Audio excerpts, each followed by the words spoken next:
Look at that, freshly swathed kochia. Morning, everybody. Welcome. What was that? Oh, it's a forklift. Welcome to a very sticky and humid Wednesday.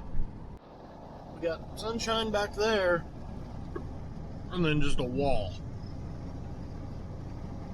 And this is the direction to both fields for the day. So I'm going back to the mud mess, or I think I am. And it sounds like Colton's gonna go to a neighbor that we're gonna chop a field for his pit. I'm gonna go see if the neighbor's field is any drier. Hopefully they have better luck. These pockets of fog are amazing. So now it's clear, I can see for miles. Other than that way, I can't see anywhere. What a coincidence, that's the way to the field. And then you can see in the mirror the wall behind me. This is just bizarre, to say the least. Well, this dog and his roaming around. I left him at the shop.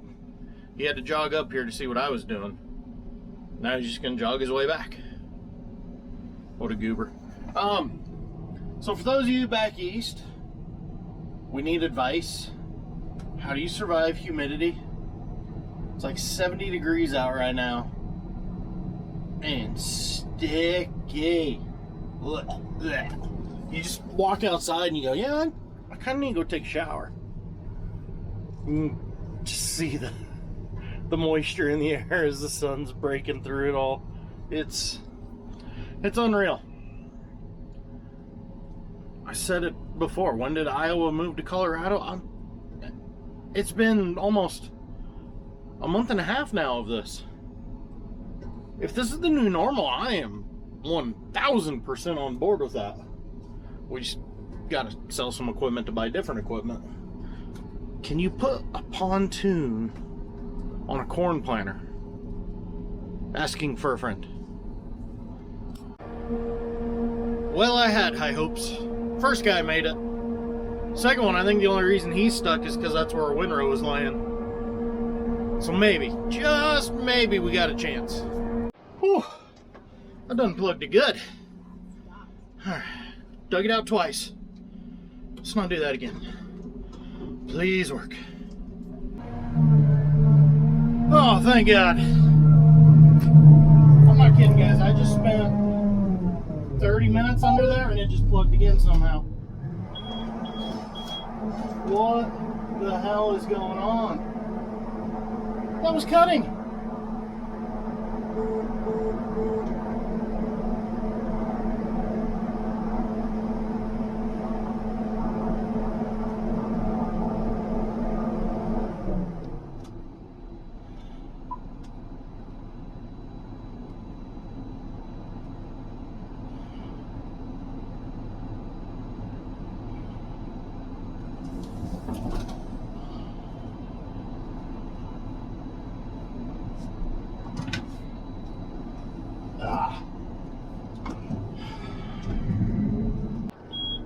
Yeah, I know the door's open.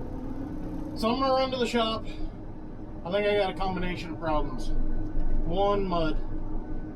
Gonna see if I can run water through it to help clean it out. Trevor was saying the guys that chop hay have to do that all the time when it starts plugging up like this. Two, the next problem was a lot of regrowth. It wasn't even regrowth. The swather stripped it, left really tall stems. It looked like it was trying to pull up some of them stems and pulling them up by the roots, so I had a bunch of mud going in that way. And three, I'm wondering if my knives are pretty dull. I sharpened them this morning, but because they're about shot, I haven't been sharpening them as much as needed because we were trying to get by. I think I'm going to sharpen the hell out of them, and if it rains tonight and tomorrow like they're saying, it'll probably be time to throw a new set of knives on this because there's a lot of chunks missing in the knives from rocks going through. That's the plan. What time is it? I've wasted... Yeah, it's 11 o'clock. A sunny friggin' day, and I have wasted over an hour with this problem. I cut 4 loads before it. Ah, this sucks. So all of this came out of there. All that mud came off that bottom roll. As you can hear now, I got the sharpening stone running. We're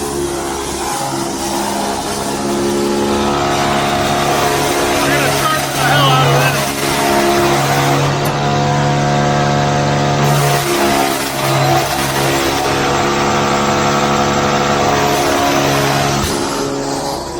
So all that's doing is that knife drum is turning backwards, and that stone's just going across, making a new sharp edge on it. I'll show you what it looks like when we're done. I don't know if you can see it with the camera, I can see it with my eyes. I can see the gaps where the teeth are broken from hitting rocks. You see that knife clear over there, where it's missing a really big chunk? Stuff like that is not helping, and where that chunk is missing, I'll bet on the shear bar down at the bottom, where all the cutting action is, you know, you got your stationary knife that sits still like this, and those come around and cut all the crop off of it. I'll bet that bar's got a pretty big ding in it as well. I'm gonna give this another sharpen and go give it a try.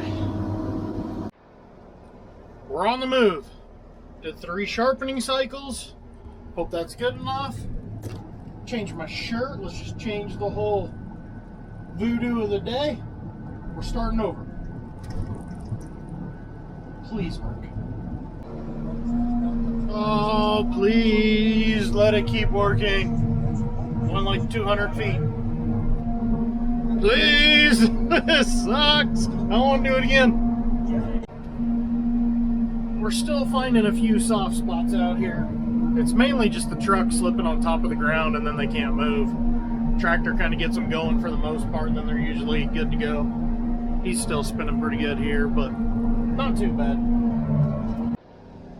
Finally, it's 2 o'clock. Last load's finally leaving. Our problem was it kept hitting spots like that. But luckily, Chuck has a 4-wheel drive. On to the next one. And in the utterly ridiculous Glenn up here, I watched him making a right-hand turn onto this road from the highway. And he swung over to the left so he could make the turn. I think a freaking little car was going to try and pass him on the right. Luckily, he kind of stayed in the middle of the road so they couldn't, but man, that car really gained up on him quick.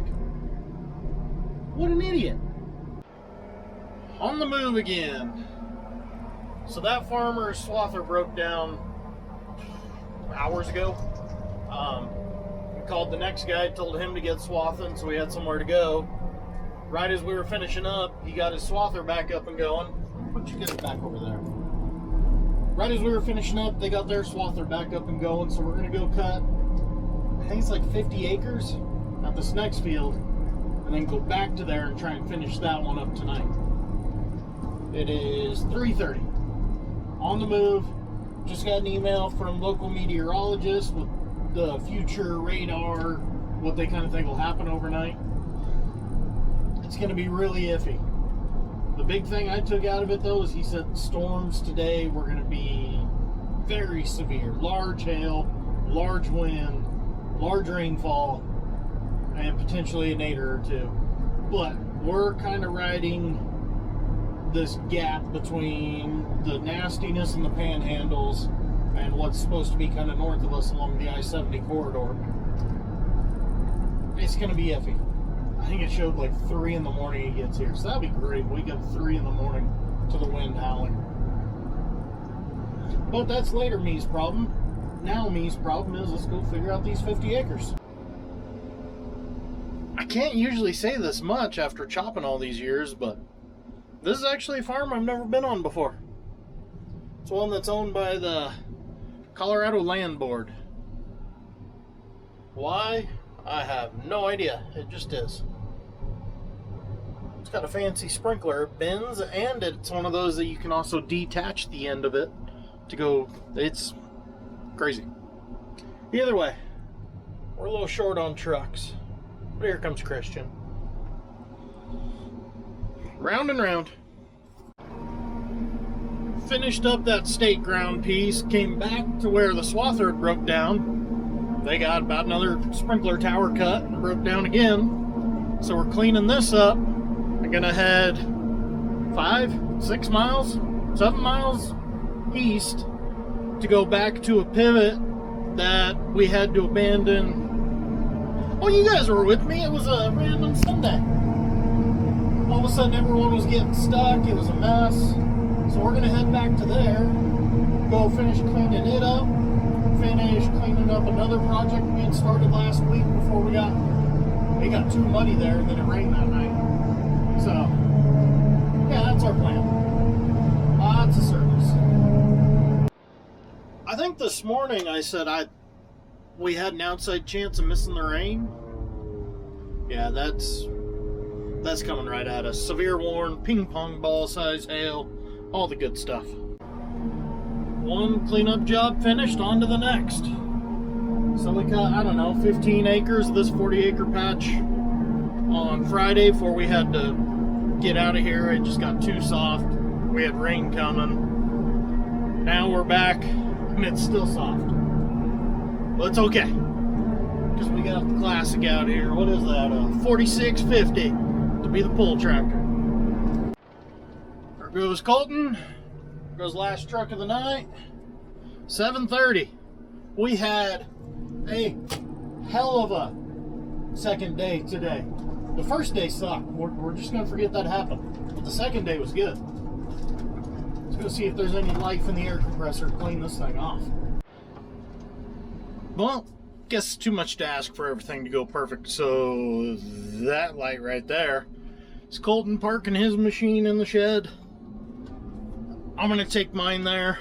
Air compressor ran out of fuel when I was about 3/4 of the way done. And we just said, piss on it, we'll mess with it in the morning, because there's a better than not chance of rain at about 3-4 o'clock in the morning. That's when our big chance comes in. So, I'm going to drop the head up here out of the way and go see if I can squeeze the chopper in somewhere under shelter, because with all the computers on this thing, I try to keep it out of the rain. It needs rinsed off. It's a dirty mess. But computers and water are not a great combination. Either way, guys, I'll catch you in the next one. Take it easy.